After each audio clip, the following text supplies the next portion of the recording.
میں شروع کرتا ہوں اللہ کے نام سے، وہ بڑا ہی نہایت رحم اور کرم کرنے والا ہے۔ اللہ کے سوا کوئی معبود نہیں اور سبھی تعریف اللہ ہی کے لیے ہے۔ عائشہ رضی اللہ تعالیٰ عنہ سے روایت ہے کہ نبی صلی اللہ علیہ وسلم جب ناپاکی کا غسل فرماتے تو پہلے دونوں ہاتھ دھوتے، پھر نماز کے وضو کی طرح وضو کرتے، اس کے بعد اپنی انگلیاں پانی میں ڈال کر بالوں کی جڑوں کا کھلال کرتے، پھر دونوں ہاتھوں سے 3 چلو پانی لے کر اپنے سر پر ڈالتے، اس کے بعد اپنے تمام جسم پر پانی بہاتے۔ غسل میں بدن پر پانی بہانے سے فرض ادا ہو جاتا ہے، لیکن سنت طریقہ یہ ہے کہ پہلے وضو کیا جائے۔ میمونہ رضی اللہ تعالیٰ عنہ سے روایت ہے، انہوں نے فرمایا کہ نبی صلی اللہ علیہ وسلم نے غسل کے وقت پہلے نماز کے وضو کی طرح وضو کیا، لیکن پاؤں نہیں دھوئے، البتہ اپنی شرمگاہ اور جسم پر لگنے والی گندگی کو دھویا، پھر اپنے اوپر پانی بہایا، اس کے بعد غسل کی جگہ سے الگ ہو کر اپنے دونوں پاؤں دھوئے۔ آپ کا ناپاکی کا غسل یہی تھا۔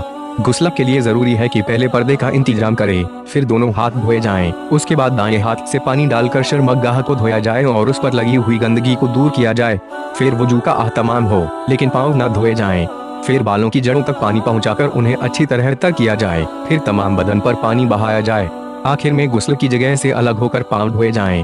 عائشہ رضی اللہ تعالیٰ عنہ سے روایت ہے، انہوں نے فرمایا کہ میں اور نبی صلی اللہ علیہ وسلم دونوں مل کر ایک برتن سے غسل کرتے تھے، ایک بڑا پیالہ جسے فرق کہا جاتا تھا۔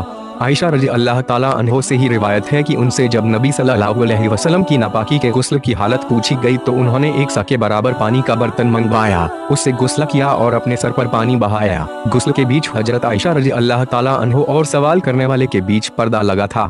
اگر آدمی زیادہ خرچ نہ کرے تو ایک سا پانی سے بخوبی غسل ہو سکتا ہے۔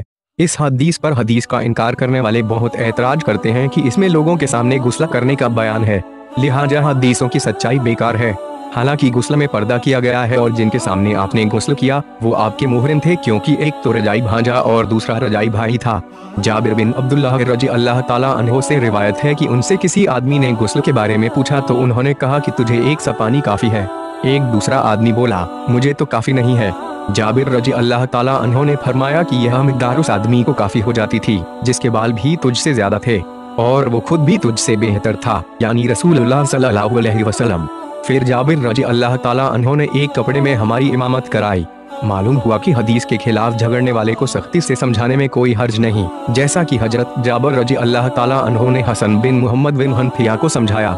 عائشہ رضی اللہ تعالیٰ عنہ سے روایت ہے، انہوں نے فرمایا کہ نبی صلی اللہ علیہ وسلم جب ناپاکی کا غسل کرنے کا ارادہ فرماتے تو کوئی چیز ہلاب جیسی منگواتے اور اسے اپنے ہاتھ میں لے کر پہلے سر کے دائیں حصے سے شروع کرتے، پھر بائیں طرف لگاتے تھے، اس کے بعد اپنے دونوں ہاتھوں سے تالو پر مالش کرتے۔ عائشہ رضی اللہ تعالیٰ عنہ سے ہی روایت ہے، انہوں نے فرمایا کہ میں رسول اللہ صلی اللہ علیہ وسلم کو خوشبو لگایا کرتی تھی، بعد میں آپ اپنی سب بیویوں کے پاس دورہ فرماتے، پھر دوسرے دن احرام باندھتے، اس کے باوجود آپ کی جسم مبارک سے خوشبو کی مہک نکل رہی ہوتی تھی۔ مسلم میں ہے کہ جب آدمی ہم بستر ہونے کے بعد دوبارہ بیوی کے پاس جائے تو وضو کر لے، لیکن وضو کرنے کا حکم واجب اور فرض نہیں ہے۔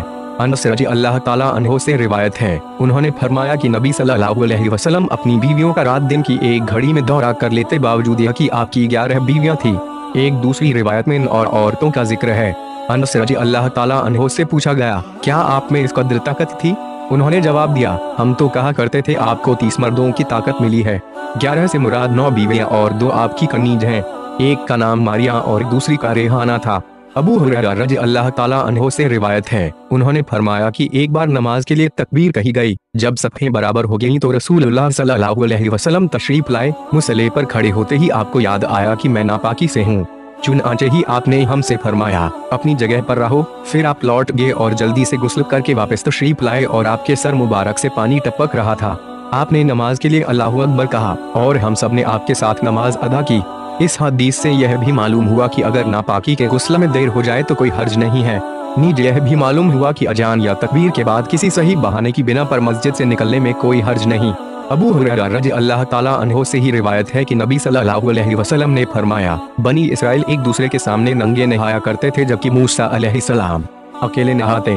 بنی اسرائیل نے کہا، اللہ کی قسم موسیٰ علیہ السلام ہمارے ساتھ اس لیے غسل نہیں کرتے کہ آپ کسی بیماری میں مبتلا ہیں۔ اتفاق سے ایک دن موسیٰ علیہ السلام نے نہاتے وقت اپنا لباس ایک پتھر پر رکھ دیا، ہوا یوں کہ وہ پتھر ان کا کپڑا لے بھاگا۔ موسیٰ علیہ السلام اس کے پیچھے یہ کہتے ہوئے دوڑے، اے پتھر میرے کپڑے دے دے، یہاں تک کہ بنی اسرائیل نے حضرت موسیٰ علیہ السلام کو دیکھ لیا اور کہنے لگے، اللہ کی قسم موسیٰ علیہ السلام کو کوئی بیماری نہیں۔ موسیٰ علیہ السلام